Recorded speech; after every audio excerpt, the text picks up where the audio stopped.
ಜೈ ಮಂಗಲಂ ಜೈ ನಮಃ. ಗೊತ್ತಾಗೈತ್ರಿ ನಿಮ್ಮ ಪರಿಸ್ಥಿತಿ. ಮುಂಜಾನೆ ತೇರು ಎಳೆದಿವ್ರ ನಿಮ್ದನ್ ಕೇಳಕ್ ಬಂದಿಲ್ಲ. ನಾವು ನಮ್ಮ ಮಕ್ಕಳು ಡ್ಯಾನ್ಸ್ ನೋಡಕ್ ಬಂದೀವಿ ಅಂತೇಳಿ. ಆದ್ರೆ ನೀವೇನಾದ್ರು ತಿಳಿದಿರ್ಬೇಕು. ನಾ ಲಘು ಬಿಡ್ತೇನೆ ಅಂತ ಹೇಳಿ ನಾಯಿ ನಿಮ್ಮನ್ನ 3 ತಾಸು ಬಿಡಬಾರ್ದಂತಾನು ಮೈ ಕೆಡ್ದೆ ನಾನು. ಅದಕ್ಕೆ ಜೋರಾಗಿ ಜಯಘೋಷ ಹಾಕಿದ್ರಿ ಲಘು ಮುಗಿಸ್ತೇನೆ. ಮತ್ತೆ ನೀವು ಹೆಂಗ್ ಸ್ಲೋ ಮಾಡ್ತೇನೆ ಹಂಗ ನಾನು ಸ್ಲೋ ಮುಗಿಸ್ತೇನೆ. ಹೆಂಗ್ ಮಾಡ್ತೀರಿ? ಜಯಘೋಷ ಹಾಕ್ತೀರಿ. ವಿಶ್ವಗುರು ಬಸವೇಶ್ವರ ಮಹಾರಾಜ ಕಿ, ಸಕಲ ಸಾಧು ಸಂತ ಮಹಾರಾಜ ಕಿ ಜೈ ಮಂಗಲಂ ಜೈ ನಮಃ. ಪಾರ್ವತಿ ಶಿವ ಹರ ಹರ ಮಹಾದೇವ. ಜ್ಞಾನದ ಬಲದಿಂದ ಅಜ್ಞಾನದ ಕೇಡು ನೋಡಯ್ಯ, ಜ್ಯೋತಿಯ ಬಲದಿಂದ ತಮಂದದ ಕೇಡು ನೋಡಯ್ಯ, ಪರುಷದ ಬಲದಿಂದ ಅವಲೋಹದ ಕೇಡು ನೋಡಯ್ಯ, ಸತ್ಯದ ಬಲದಿಂದ ಅಸತ್ಯದ ಕೇಡು ನೋಡಯ್ಯ, ಕೂಡಲ ಸಂಗನ ಶರಣರ ಅನುಭವದಿಂದ ಎನ್ನ ಭವದ ಕೇಡು ನೋಡಯ್ಯ. ಪ್ರಾತಸ್ಮಯರಾಗಿರುವಂತಹ ಬಸವಾದಿ ಶಿವಶರಣರನ್ನ ವಿಶ್ವದ ಎಲ್ಲ ಮಹಾದಾರ್ಶನಿಕರನ್ನ ಸ್ಮರಣೆ ಮಾಡಿ ಪರಮ ಪವಿತ್ರ ಕ್ಷೇತ್ರವಾಗಿರುವಂತಹ ತುಮ್ಮಿನಕಟ್ಟೆಯ ಗ್ರಾಮದ ಮಹಾ ಅಧಿದೇವತೆ ಆಗಿರ್ತಕ್ಕಂತಹ ಬಸವೇಶ್ವರನ ಜಾತ್ರಾ ಮಹೋತ್ಸವದ ಅಂಗವಾಗಿ ಈ ಕಾರ್ಯಕ್ರಮದ ಗಣ ನೇತೃತ್ವವನ್ನು ವಹಿಸಿಕೊಂಡಿರ್ತಕ್ಕಂತಹ ಹಿರಿಯರು, ಮಾರ್ಗದರ್ಶಕರು ಆಗಿರ್ತಕ್ಕಂಥ ಪರಮ ಪೂಜ್ಯ ವೀರಭದ್ರ ಮಹಾಸ್ವಾಮಿಗಳ ಶ್ರೀಚರಣಕ್ಕೆ ಭಕ್ತಿಯಿಂದ ಶರಣೆದ್ದು, ಇನ್ನೋರ್ವ ಪರಮ ಪೂಜ್ಯರು ಈ ಕಾರ್ಯಕ್ರಮದಲ್ಲಿ ನೇತೃತ್ವವನ್ನು ವಹಿಸಿಕೊಂಡಿರ್ತಕ್ಕಂತಹ ಸ್ಥಳೀಕ ಪರಮ ಪೂಜ್ಯರಾಗಿರ್ತಕ್ಕಂತಹ ಪರಮ ಪೂಜ್ಯ ಪ್ರಭುಲಿಂಗ ಮಹಾಸ್ವಾಮಿಗಳ ಶ್ರೀಚರಣಕ್ಕೆ ಭಕ್ತಿಯಿಂದ ಶರಣೆದ್ದು, ವಿಶೇಷವಾಗಿ ಉಪನ್ಯಾಸವನ್ನು ನೀಡಿರ್ತಕ್ಕಂತಹ ಉಪನ್ಯಾಸಕರೇ, ವೇದಿಕೆ ಮೇಲೆ ಆಸೀನರಾಗಿರ್ತಕ್ಕಂಥ ಎಲ್ಲ ಅತಿಥಿ ಅಧ್ಯಾಪಕರೇ, ಕಾರ್ಯಕ್ರಮದಲ್ಲಿ ಪಾಲ್ಗೊಂಡಿರುವಂತಹ ಎಲ್ಲ ಶರಣ ತಂದೆ ತಾಯಿಗಳೇ, ಮುದ್ದು ಮಕ್ಕಳೇ, ಶೇವಾರ್ಥಿಗಳೇ, ದಾಸೋಹಿಗಳೇ, ಅವರಿವರೆಲ್ಲದ ಎಲ್ಲರ ಅಂತರಾತ್ಮಕ್ಕೆ ಭಕ್ತಿಯಿಂದ ಶರಣಾರ್ಥಿಗಳು. ಬಹುಶಃ ಇವತ್ತಿನ ಕಾರ್ಯಕ್ರಮದ ವಿಶೇಷತೆಯನ್ನು ಈಗಾಗಲೇ ಉಪನ್ಯಾಸಕ ನಿಮಗೆ ಅರ್ಥ ಮಾಡಿಸಿದ್ದಾರೆ.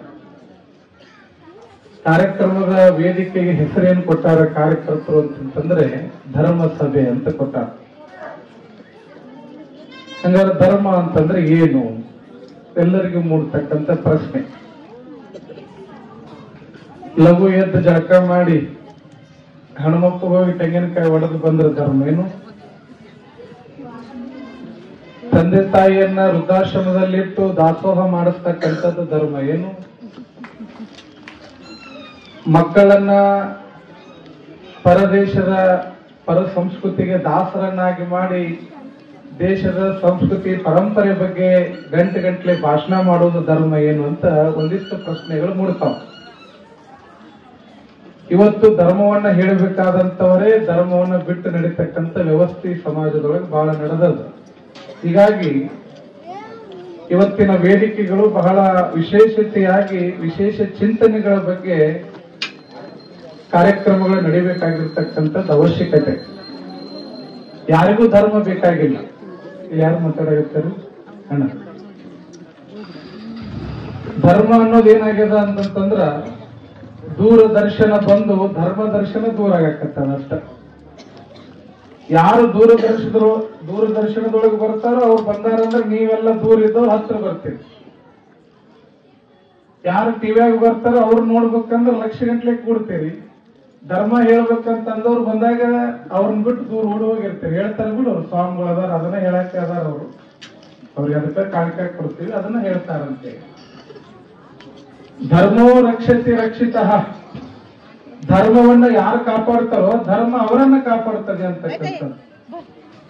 ಹೀಗಾಗಿ ಈ ಒಂದು ವಿಷಯದ ಬಗ್ಗೆ ಹೇಳ್ಕೊಂತ ಹೊಂಟ್ರ 1 ತಿಂಗಳು ಬೇಕು. ಆದ್ರ ಅಷ್ಟು ಸಮಯವನ್ನು ನಾನು ತಗೊಳ್ಳಿಕ್ಕೆ ಇಷ್ಟಪಡೋದಿಲ್ಲ. ಮೂರು ಘಟನೆಗಳನ್ನ 3 ಮಾತುಗಳೊಳಗೆ ನಿಮಗೆ ಧರ್ಮ ಅನ್ನುವಂಥದ್ದು ಏನು ಅಂತ ಅರ್ಥೈಸ್ಕೊಳ್ತಕ್ಕಂಥ ಕೆಲಸವನ್ನ ನಾನು ಮಾಡ್ತೇನೆ ಅಂತಕ್ಕಂಥದ್ದು. ಮುಖ್ಯವಾಗಿ ನಾವೆಲ್ಲ ಗಮನಿಸಬೇಕಾಗಿರ್ತಕ್ಕಂಥ ವಿಚಾರ ಏನು ಅಂತಂದ್ರ,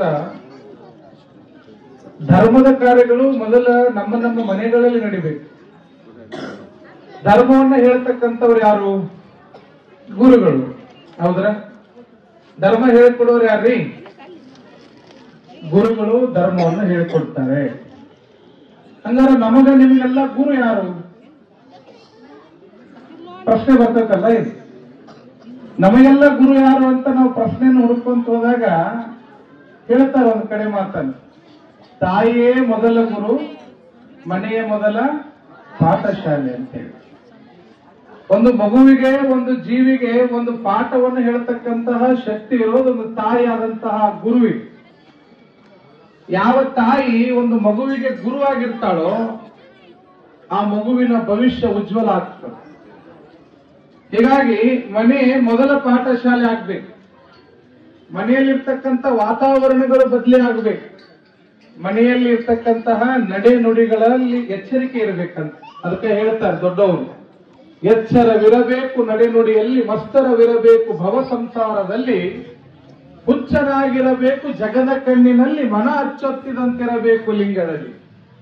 ಇಂತಿ ಗುಣವುಳ್ಳಾತನೇ ಅಚ್ಚ ಶರಣನು ನೋಡ ಅಖಂಡೇಶ್ವರ ಅಂತ ಹೇಳ್ತಾರೆ ಷಣ್ಮುಖ ಶಿವಗಳು ಹೇಳ್ತಕ್ಕಂಥ ಮಾತಿದೆ.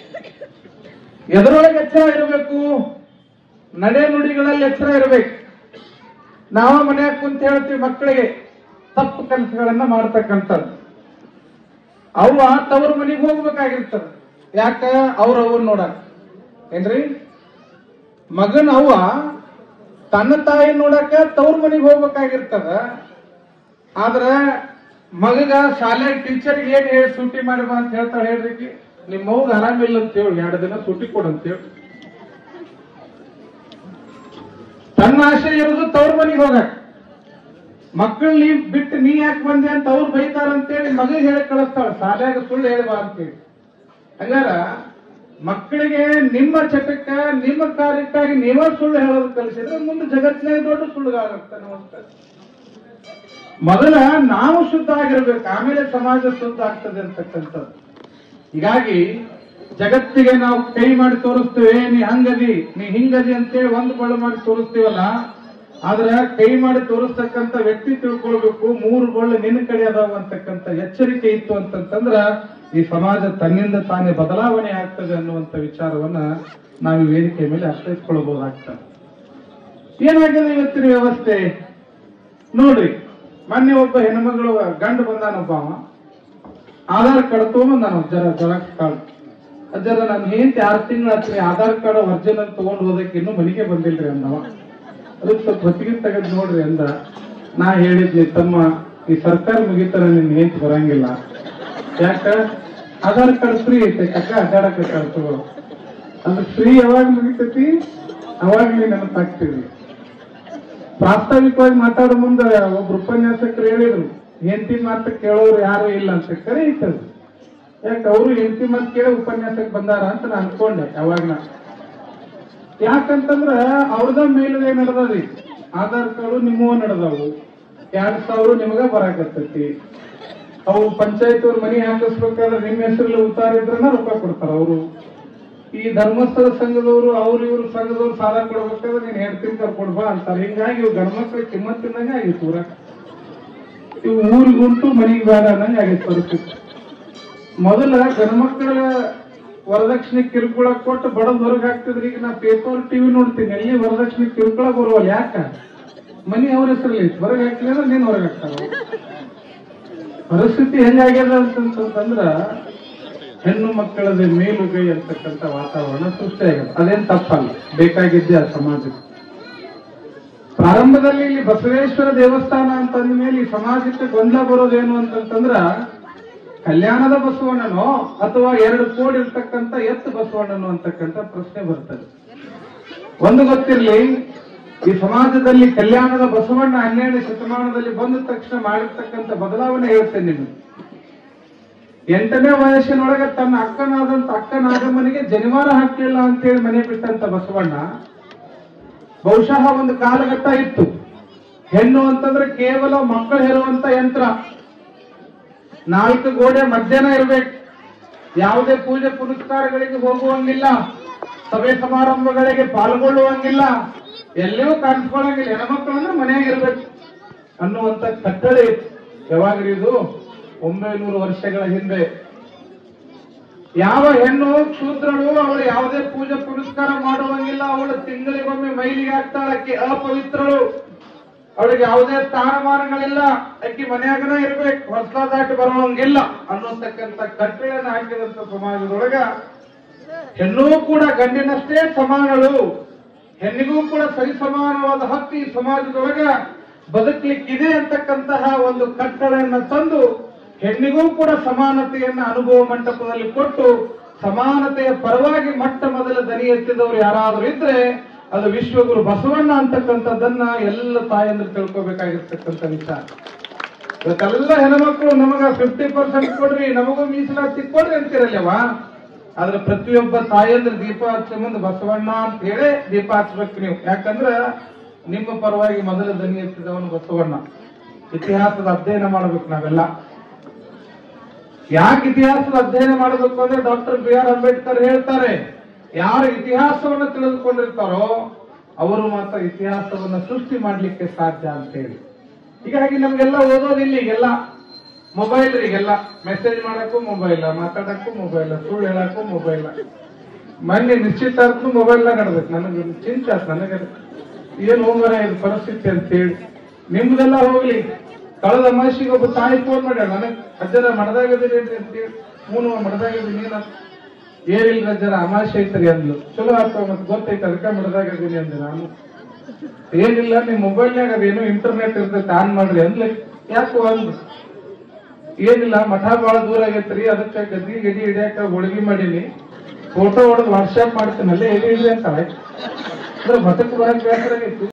ಮತ್ತೆ ಆಶೀರ್ವಾದ ಹೆಂಗ್ ತಗೋತಿ ಅಂದ್ರೆ ನಿಮ್ ಪಾದದ ಫೋಟೋ ಹೊಡೆದು ಕಳಿಸ್ರಿ, ಇಲ್ಲೇ ಮುಟ್ಟು ನಮಸ್ಕಾರ ಮಾಡ್ತಿರ್ತಾರೆ. ಮತ್ ನಮ್ ನಮಸ್ಕಾರ ಹೆಂಗ ಫ್ರೀ ಸಿಗಂಗಿಲ್ಲ ಅಲ್ವಾ, ಸಬ್ಸಿಡಿ ಇಲ್ಲ ನಮ್ದು. ನಾನು ಇಲ್ಲ ಫೋನ್ ಪೇ ನಂಬರ್ ಹೇಳ್ರಿ ಹಾಕ್ತೇನೆ ಫೋನ್ ಪೇ ಅಂತ. ಅಂದ್ರ ಇವತ್ತು ಗುರು ಭಕ್ತಿ ಸಂಬಂಧಗಳು ಧರ್ಮ ಅಂತಕ್ಕಂಥದ್ದು ಏನಾಗ್ಯದ ಅಂತಂದ್ರ ಟೆಕ್ನಾಲಜಿಗಳ ಮುಖಾಂತರ ಬೇರ್ಪಡತಕ್ಕಂಥ ವಿನಃ ಸಂಬಂಧಗಳಿಗೆ ಬೆಲೆ ಇದ್ದಂಗ ಆಗ್ಯದ. ಯಾವ ಮನೆಯೊಳಗೆ ನೀವು ಸಂಸ್ಕಾರ ಕೊಟ್ಟು ಬೆಳೆಸಬೇಕಾಗಿರ್ತಕ್ಕಂಥ ಮಗನಿಗೆ ನಿಮ್ಮ ಸಂಸ್ಕೃತಿ, ನಿಮ್ಮ ಪರಂಪರೆ, ನಿಮ್ಮ ಇತಿಹಾಸ ನಿಮ್ಮ ಊರಿಂದ ನೀವ ಹೇಳಿಕೊಡ್ಲಿಲ್ಲ ಅಂತಂದ್ರ ಹಂಗಾರ ಅವನ ಊರಿನ ಭವಿಷ್ಯ, ಊರಿನಲ್ಲಿ ಆಗ್ತಕ್ಕಂಥ ವ್ಯವಸ್ಥೆ ಏನು ಅಂತಕ್ಕಂಥದ್ದು ಪ್ರಶ್ನೆ ಮೂಡ್ತದೆ. ಮೊದಲು ನಿಮ್ಮ ಮನೆಯೊಳಗೆ ಇವತ್ತೇನು ತುಮ್ಮನಿ ಕಟ್ಟಿಯವರು ಮಾಡಿದ್ರೆ ಬಹಳ ಸಂತೋಷ ಆಯ್ತು ನನಗೆ. ಇವತ್ತು ಎಷ್ಟೋ ಊರಿನೊಳಗೆ ಪರಂಪರಾಗತವಾಗಿ ಮಾಡ್ಕೊಂಡು ಬರ್ತಿರ್ತಕ್ಕಂಥ ಜಾತ್ರೆ, ಪುರಾಣ, ಪ್ರವಚನಗಳೇ ಬಂದಾಗತ್ತವ. ಊರಾಗ ಯಾಕ್ರಿ ನಮ್ಮಂತ ಮಠಗಳಲ್ಲಿ ಬಂದಾಗತ್ತವ ಪರಿಸ್ಥಿತಿ. ಯಾಕೆ ಮಠಕ್ಕೆ ಬರೋರಿಲ್ಲ, ಸ್ವಾಮಿಗಳು ಮಾಡ್ಯಾಗ್ಯಾರ. ಯಾಕೆ ಅವರು ರಾಜಕೀಯ ಕೊಡ್ರಿ, ಟಿಕೆಟ್ ಕೊಡ್ರಿ, ನಮಗೂ ಮಂತ್ರಿ ಮಾಡ್ರಿ ಅಂತ ಹೇಳಿ. ಒಂದು ನಮ್ ಶಿಷ್ಯ ಕೊಡ್ರಿ ಅಂತಾರ, ಇಲ್ಲ ನನಗ ಕೊಡ್ರಿ ಅಂತ. ಮತ್ ಹಿಂಗ್ ಹೊಂಟಾಗ ಅವ್ರವ್ರ ಜಾತಿ ಹಿಡ್ಕೊಂಡು ಅವ್ರವ್ರ ಗನ್ ಹತ್ಕೊಂಡು ಅವ್ರ ಟಿಕೆಟ್ ಕೇಳ್ಕೊಂಡು ನಾನು MLC ಮಾಡ್ರಿ, ಮಂತ್ರಿ ಮಾಡ್ರಿ ಅಂತ ಅವ್ರು ಹೊಂಟಾರ. ಮತ್ತೆ ಯುವ ಪೀಳಿಗೆಗಳು ಮೊಬೈಲ್ ಹಿಡ್ಕೊಂಡು ಯಾರ ಮಠಕ್ಕೆ ಮನೆಗೆ ಬಂದ್ರು ಕೂಡ ಮೊಬೈಲ್ನಾಗ ಅಜ್ಜರ್ ಬಂದಾರ ನೋಡು ಅಂತಾವ್ ಮತ್ ಮೊಬೈಲ್ನಾಗೆ ಇರ್ತಾವ. ಮೊದಲೆಲ್ಲ ನಮ್ಮ ಮನೆಗೆ ನಮ್ಮ ಅಪ್ಪ, ನಮ್ಮ ಅಜ್ಜ, ನಮ್ಮ ಮುತ್ತಜ್ಜ ಬಂದಾರಂದ್ರೆ ಎಲ್ಲಾ ಕೈಯಾಗಿನ ಬಿಟ್ಟು ಓಡಿ ತಪ್ಪಗೊತ್ತಿದ್ವಿ ನಾವು. ನಮ್ಮ ಅಜ್ಜ ಬಂದಾರ ಅಂತ ತೆಚ್ಚು ಬಿಡಿತಿದ್ವಿ. ನಮ್ಮ ಅಜ್ಜ ನಮ್ಮ ಅಪ್ಪ ನಮ್ಮನ್ನ ಕರ್ಕೊಂಡು ಹೋಗೋ ಮುಂದೆ ಹೆಗಲ ಮೇಲೆ ಕರ್ಕೊಂಡು ಹೋಗ್ತಿದ್ರು, ಉಣ್ಣು ಮುಂದೆ ತೊಡಿ ಮೇಲೆ ಕುಂಚ್ಕೊಂಡು ಉಣಿಸ್ತಿದ್ರಿ. ಎಲ್ಲದ ಹೇಳ್ರಿ ಸಂಬಂಧ. ಯಾರ ಮನೆಗೆ ಬೇರೆ ಊರಿಂದ ಬಂದಾರ ಅಂತಂತಂದ್ರ ಓಡಿ ಹೋಗುದೇನ್, ಅವ್ರ ಕೈಯಾಗಿನ ಕಸ್ಕೊಳ್ಳೋದೇನ್, ನನಗೇನ್ ತಂದಿಲ್ಲ ಅನ್ನೋದು. ಮನೆ ಬಿಟ್ಟು ಹೊಂಟಾರ ಊರಿಗೆ ಅಂದ್ರ ಅಳ್ತಿದ್ರು ಮನ್ಯಾಗ. ಈಗ ಮೊದಲು ಹೋಗಂತಾರೆ, ಯಾಕೆ ಮನೆಯಲ್ಲ ಒಬ್ಬನ ತಣ್ಣಗಿರ್ತೀನಿ ಅಂತ. ಅವಿಭಕ್ತ ಕುಟುಂಬಗಳು ಹೋಗಿ ವಿಭಕ್ತಿ ಕುಟುಂಬ ಬಂದದ್ದು. ಮೊನ್ನೆ ನಾನೊಂದು ಹುಬ್ಬಳ್ಳಿ ಒಳಗೆ ಹಿಂಗ ಕಾಲೇಜ್ ವಿದ್ಯಾರ್ಥಿಗಳ ಜೊತೆಗೆ ಸಂವಾದ ನಡೆದಿತ್ತು. ಹಿಂಗ ವಿದ್ಯಾರ್ಥಿನಿಯರು ಬಹಳ ಜನ ಇದ್ರು.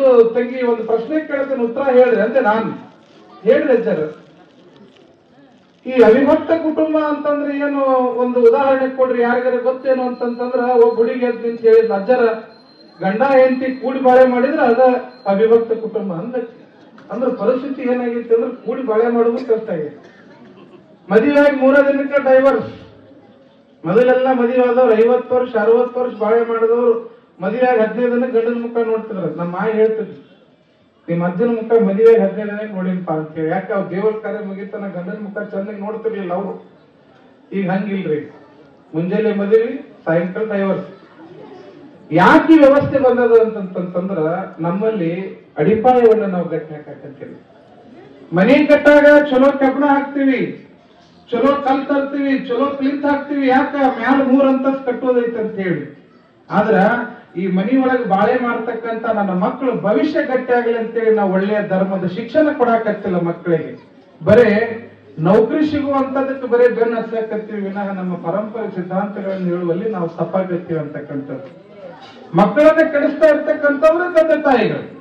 ನನ್ ಮಗ ಅಳತಾನ ಅಂತೇಳಿ ಫೋನ್ ಕೊಡೋದು, ನನ್ ಮಗ ಉಣ್ವಲ್ಲ ಅಂತೇಳಿ ನಮ್ಮಂತರ ಕಡೆ ಬಂದು ನಿಂಬೆ ಏನ್ ಮಾಡಿಕೊಡ್ರಿ ಅನ್ನೋದು. ನಮಗ ಮಡದಾಗ ಉಂಡಿರ ಇಲ್ಲ ಅಂತ ಕೇಳೋರು ಒಬ್ರು ಇರಾಗಲ್ಲ, ಇವ್ರ ಮಕ್ಳು ಉಂಡಿಲ್ಲ ಅಂತ ನಾವು ನಿಂಬೆ ಏನ್ ಮಾಡ್ಕೊಡ್ಬೇಕು. ನಮ್ದಂತ ಕರ್ಮರಿ ಇದು. ಅದಕ್ಕೆ ನಾವು ಅವ್ರಿಗೆ ಹೇಳ್ತೀನಿ, ಮಕ್ಕಳ ಪ್ರಕೃತಿ ನಿಯಮ ಏನು ಅಂತಂದ್ರ ಯಾರು ಉಪವಾಸ ಇರ್ತಾರ, ಹೊಟ್ಟೆ ಹಸಿರ್ತೈತೆ ಅವ್ರಿಗೆ ಊಟ ಬೇಡ್ತದ. ಅದಕ್ಕೆ 3 ದಿನ ಉಪವಾಸ ಕಿಡಿಯೋರು, 4ನೇ ದಿನ ಅವನು ಊಟ ಹಚ್ಕೊಡಂತ ಬರ್ತಾನೆ. ಯಾಕ ಹೊಟ್ಟೆ ಹಸಿರ್ತೈತೆ ಅವಾಗ. ಯಾವ ಮಗುವಿಗೆ ಹಸಿವಿನ ಪ್ರಜ್ಞೆ ಇರ್ತತೋ ಆ ಮಗು ಮುಂದೊಂದು ದಿನ ಅನ್ನವನ್ನ ಹೆಂಗ ದುಡ್ಕೋಬೇಕು ಅನ್ನುವಂತ ವಿಚಾರವನ್ನ ಮಾಡ್ಲಿಕ್ಕೆ ಪ್ರಾರಂಭ ಮಾಡ್ತಾನೆ. ನಾವು ಮೊದಲ ಮಕ್ಕಳಿಗೆ ಆ ಭವಿಷ್ಯವನ್ನ ಕಲಿಸ್ಕೊಡ್ಬೇಕಾಗಿದೆ. ವಿಚಿತ್ರ ವಿಚಿತ್ರ ಫ್ಯಾಷನ್ಗಳು. ಒಂದ್ ಹಿಂಗ ಪುರಾಣದಾಗ ಒಬ್ಬ ವೇತ ಬಂದ್ರಿ, ಅವನ್ ಪ್ಯಾಂಟ್ ನೋಡ್ತೀನಿ ಬರೋಬ್ಬರಿ 36 ತೂತದ ಅವನ್ ಪ್ಯಾಂಟ್ನಾಗ. ಎಲ್ಲರಿಗೂ ಇಲ್ಲಿ ಹೆಗ್ನ ಕಡ್ದು ಹಾಕೊಂಡ್ ಬಂದೇನಂದ್ರೆ ಇಲ್ಲ ಅಂತ ಫ್ಯಾಷನ್ ಅಂತ ಹಡ್ದಿದ್ದರಿಗೆ ಹಾಕೊಂಡ್ರೆ ಫ್ಯಾಷನ್ ಆಗಿದೆ. ವಿಚಿತ್ರ ಏನು ಅಂತಂದ್ರೆ ಇನ್ನೊಬ್ಬ ನಾನು ಒಂದ್ ಒಪ್ಪರೆ ಬೇಸ ಬಿಟ್ಕೊಂಡು ಯಾವ ಕಟ್ಟಿಂಗ್ ಇದೆ ಅಂದ್ರೆ ಹೆಬ್ಬುಲಿ ಕಟ್ಟಿಂಗ್ ನವ ನೋಡಿದ್ರೆ ಸೊಂಡಿ ಇದ್ದಾಗ ನವ ಬಿಟ್ಟಾಗ ಹೆಬ್ಬುಲಿ ಕಟ್ಟಿಂಗ್ ಬಿಟ್ಟಾಗ. ಫ್ಯಾಷನ್ ಮಾಡ್ಲಿಕ್ಕೆ ನಮ್ಮ ಯುವಕರು ಹಾಳಾಗಕತ್ತಾರ ವಿನಃ ನಮ್ಮ ಊರಿನ ಸಂಘಟನೆ ಮಾಡೋದು ಹೆಂಗ, ನಮ್ಮ ದೇಶವನ್ನ ಸ್ವಾತಂತ್ರ್ಯಗೊಳಿಸಿಕೊಟ್ಟಾರ, ನಾವು ಈ ದೇಶವನ್ನ ಬೆಳೆಸೋದು ಹೆಂಗ ಅಂತಕ್ಕಂಥ ವಿಚಾರ ಯಾರಿಗೂ ಇಲ್ಲ. ಆದ್ರೆ ತುಮ್ಮನಕಟ್ಟಿ ಯುವಕರ ಬಗ್ಗೆ ಅಭಿಮಾನ ಬರ್ತದೆ. ಎಲ್ಲ ಕಡೆಗೆ ಜಾತ್ರೆಗಳು ಬಂದಾಗತಕ್ಕ ಸಂದರ್ಭದೊಳಗ ಧರ್ಮ ಅಂತಕ್ಕಂಥದ್ದು ನಶಿಸಿ ಹೋಗ್ತಕ್ಕಂಥ ಸಂದರ್ಭದೊಳಗ ಸುಮಾರು 36 ವರ್ಷದಿಂದ ನಿಂತಂತ ಜಾತ್ರೆಯನ್ನ ನಾವೆಲ್ಲ ಕೂಡಿ ಮಾಡ್ತೀವಿ ಅಂತ ನೀವು 3 ಹುಡುಗರು ಗಟ್ಟಿ ಆಗ್ಯಾರಲ್ಲ, ಅವ್ರಿಗೊಮ್ಮೆ ಜೋರಾದ ಚಪ್ಪಾಳೆ ಅಂತ. ಇದು ನಿಜವಾದ ಧರ್ಮದ ಕಾರ್ಯಗಳು. ನಶಿಸಿ ಹೋಗಿದ್ದನ್ನ ಬೆಳೆಸೋದದ, ಹೊಸಾದ್ ಹುಟ್ಟಾಕೋದಲ್ಲ.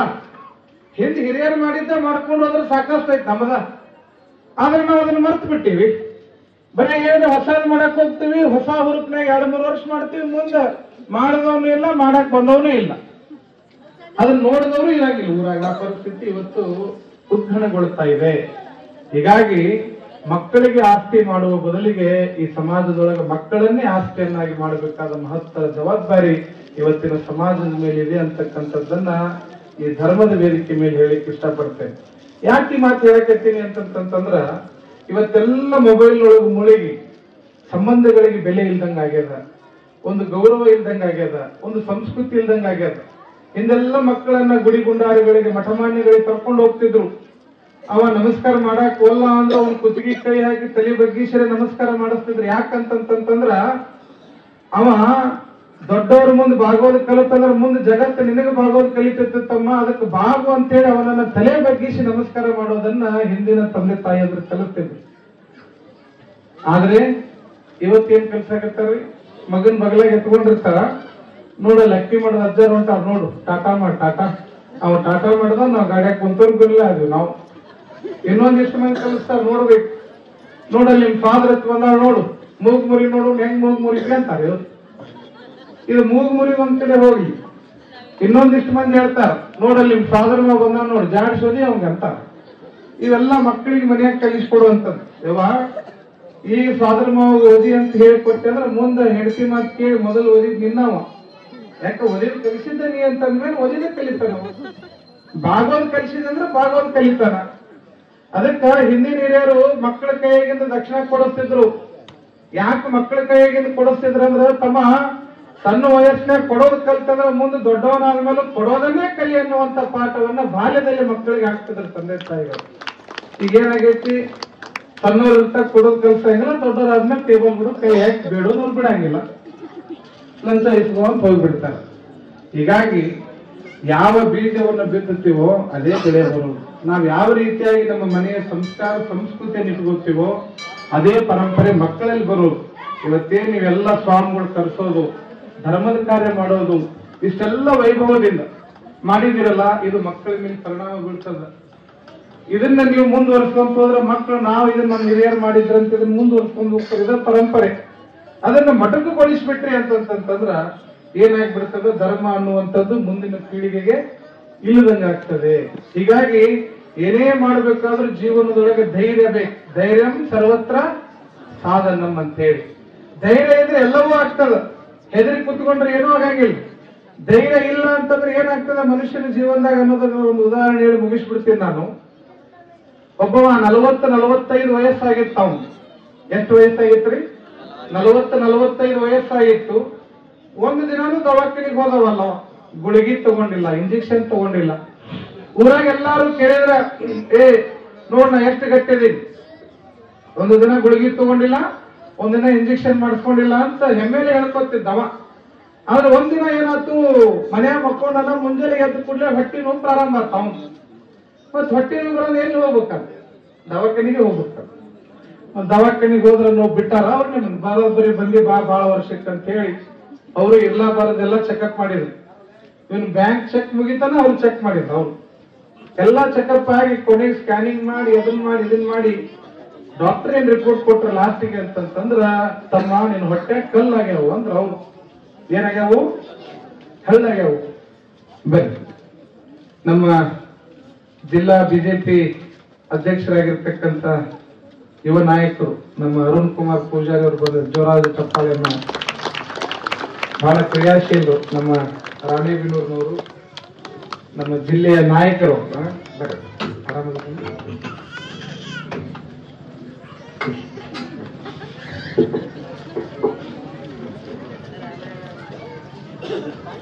ಕಾರ್ಯಕ್ರಮದ ಒತ್ತಡದ ಮಧ್ಯದಲ್ಲೂ ಕೂಡ ನಿಮ್ಮ ಕರೆಗೆ ಬಂದಿದ್ದಾರೆ. ಜೋರಾದ ಚಪ್ಪಾಳೆ ಚಕ್ರ ಅವರಿಗೆ. ಎಲ್ಲಿ ನಿಲ್ಸಿದ್ವಿ ನಾವು?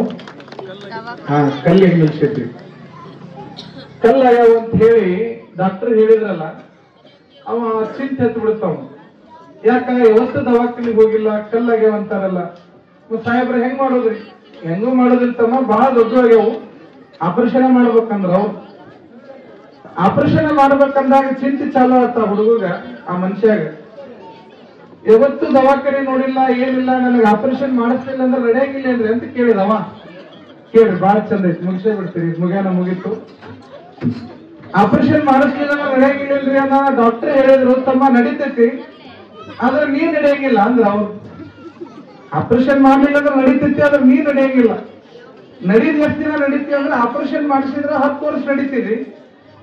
ಆಪರೇಷನ್ ಮಾಡಿಸ್ಲಾರ್ದ ಹಾಗಿದ್ರೆ 2 ವರ್ಷಕ್ಕೆ ಜಗ್ಗನಕ್ಕ ಬೊಬ್ಬನಕ್ಕ ಅಂತ ಹೋಗ್ತಿ ಅಂದ್ರ. ಅವ್ರು ಮನುಷ್ಯಾಗ ಆಶೆ ನೋಡ್ರಿ, ಬಹಳ ದಿನ ಬದುಕ್ಬೇಕು ಅನ್ನೋದು.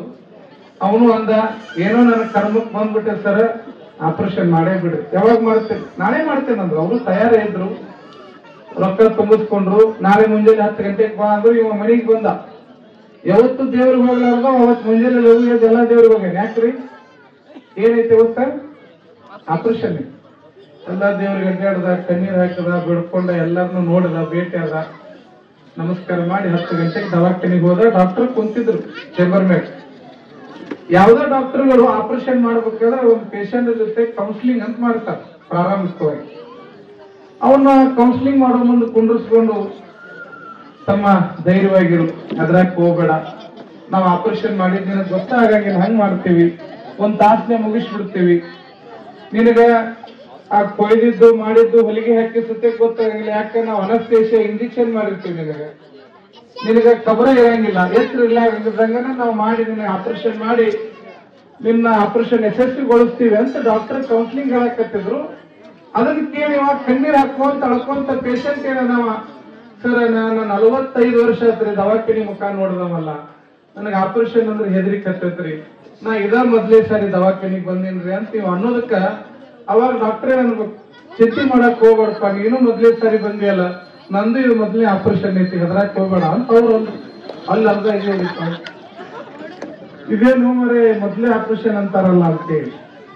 ಅವಾಗ ಮತ್ತೆ ಎದಿ ಹೊಡೆದಂಗ ಅರ್ಥ ಆಗಿ, ಏನ್ ರೀತಿ ಇದು 1ನೇ ಆಪರೇಷನ್ ಅಂತೀರಿ, ಕೊಂದ್ಗಿಂದಿಲ್ಲ ಅನ್ನವ.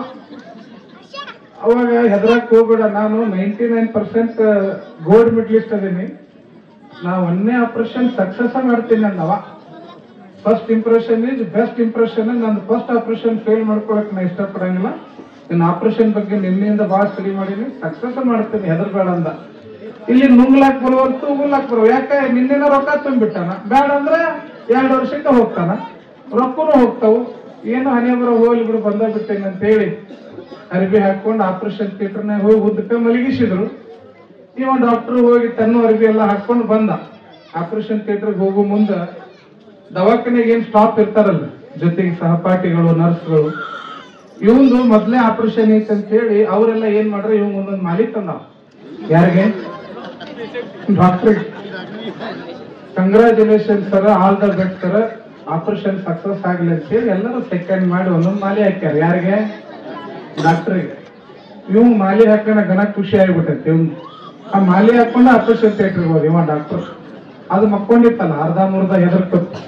ಮೊದ್ಲೇ ಆಪರೇಷನ್ ಅಂತ ಏನಂತ ಏನ್ ಮಾಡ್ತಾನ ಏನು. ಇವ್ ಯಾವಾಗ ಮಾಲಿ ಹಾಕೊಂಡು ಒಳಗ್ ಹೋದ ಗಬ್ಬಂತ ಎದ್ದು ಕುಂತ ಬಿಟ್ಟವ.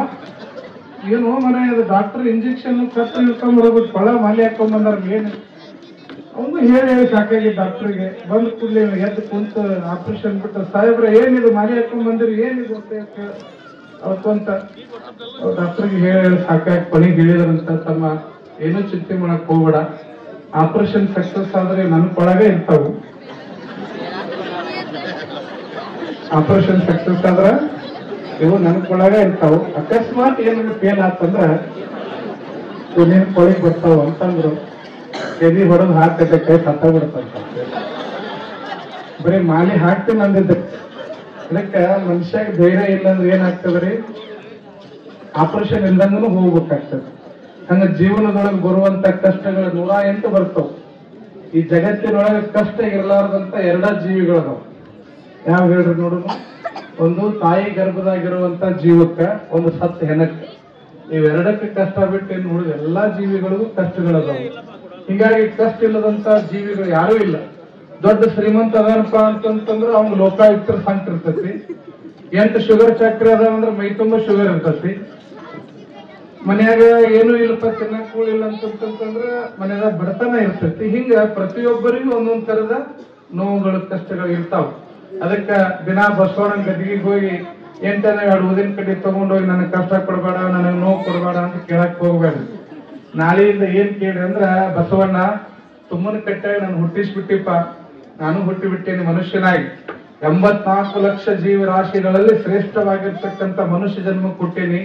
ನಾ ಇರೋ ತನಕ ಒಳ್ಳೇದನ್ನೇ ಮಾಡ್ತೇನೆ, ಇನ್ನೊಬ್ಬರಿಗೆ ಅಪಚಾರವನ್ನು ಮಾಡಂಗಿಲ್ಲ, ಧರ್ಮದಂತೆ ನಡೀತೇನೆ, ನನ್ನ ಹಡದ ತಂದೆ ತಾಯಿಗಳ ಸೇವೆ ಮಾಡ್ತೇನೆ ಅಂತ ಪ್ರಾರ್ಥನೆ ಮಾಡೋದ್ರ ಜೊತೆಗೆ ಈ ಜೀವನದೊಳಗೆ ನೀ ಎಷ್ಟು ಕಷ್ಟ ಕೊಡ್ತಿ ಕೊಡು, ಎಷ್ಟು ನೋವು ಕೊಡ್ತಿ ಕೊಡು, ಎಷ್ಟು ಕಷ್ಟ ಕೊಡ್ತಿ ಕೊಡು, ಆದ್ರೆ ಆ ಎಲ್ಲ ಕಷ್ಟಗಳನ್ನ, ನೋವುಗಳನ್ನ ಎದುರಿಸ್ತಕ್ಕಂಥ ಶಕ್ತಿಯನ್ನು ಕೊಡುವಂತ ನೀವು ಬಸವಣ್ಣನ ಕೇಳಿದ್ದೆ ಆದ್ರ ನಿಮ್ಮ ಜೀವನ ಸಾರ್ಥಕ ಆಗ್ತದೆ ಅನ್ನುವಂತ ಮಾತನ್ನ ತಿಳಿಸ್ತಾ, ಈ ಸಮಾಜದೊಳಗ ವಿದ್ಯಾವಂತ ಅನ್ನೋರೇ ದಾರಿ ತಪ್ಪಾಕತ್ತಾರ.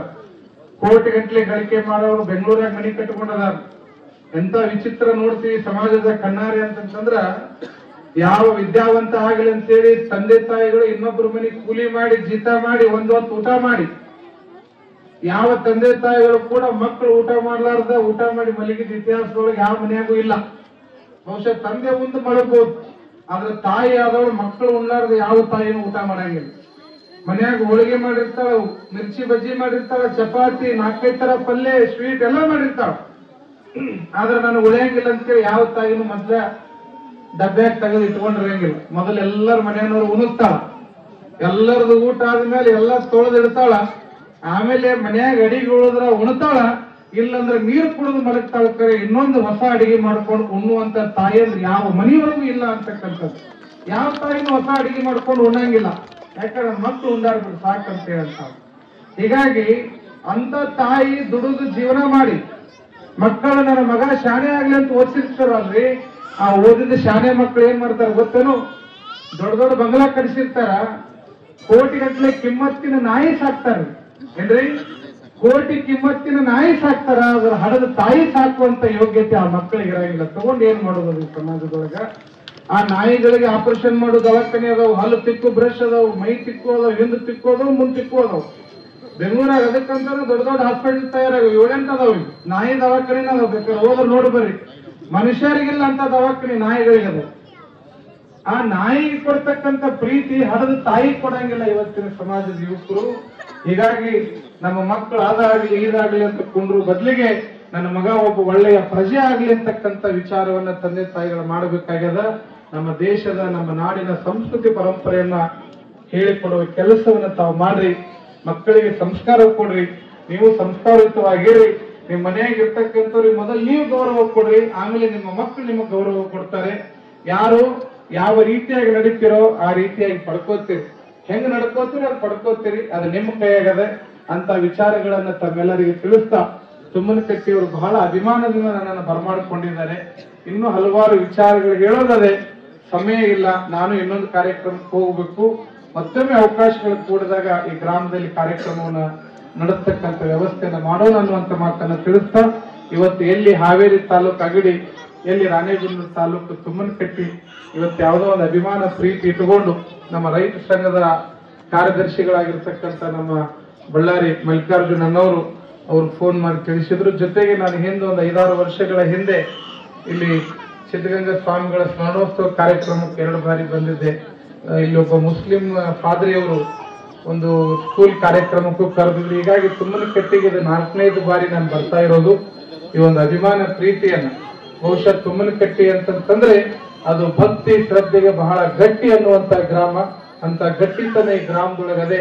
ಏನೇ ಮಾಡಿದ್ರು ಬಹಳ ವಿಶೇಷವಾಗಿ ಒಬ್ಬರಿಬ್ರು ಕರ್ಸಂಗಿಲ್ಲ. ಒಬ್ಬ ಸ್ವಾಮಿಗಳು ಕರೆಸ್ಬೇಕಾದ್ರೆ ಕುರಿ ಕೊಂಡು ಬಿದ್ದು ಹೋಗ್ತಾವ.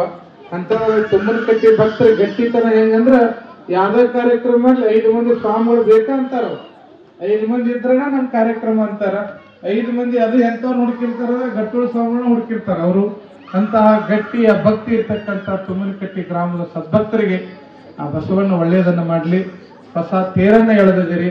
ಆ ತೇರಿನ ಒಂದು ಶಕ್ತಿ ನಿಮ್ಮ ಬದುಕಿನ ತೇರನ್ನ ಎಳಿತಕ್ಕಂಥದ್ದಾಗ್ಲಿ ಅಂತಕ್ಕಂಥ ಪ್ರಾರ್ಥನೆಯನ್ನ ಬಸವಣ್ಣನಲ್ಲಿ ಮಾಡ್ತಾ, ನನ್ನನ್ನ ಪ್ರೀತಿಯಿಂದ ಬರಮಾಡಿಕೊಂಡಿರ್ತಕ್ಕಂಥ ತಮ್ಮೆಲ್ಲರಿಗೂ ಒಳ್ಳೆಯದಾಗಲಿ ಅಂತ ಆಶೀರ್ವದಿಸಿ ನನ್ನ ಮಾತಿಗೆ ವಿರಾಮ ಕೊಡ್ತೇನೆ. ಎಲ್ಲರಿಗೂ ಶರಣ.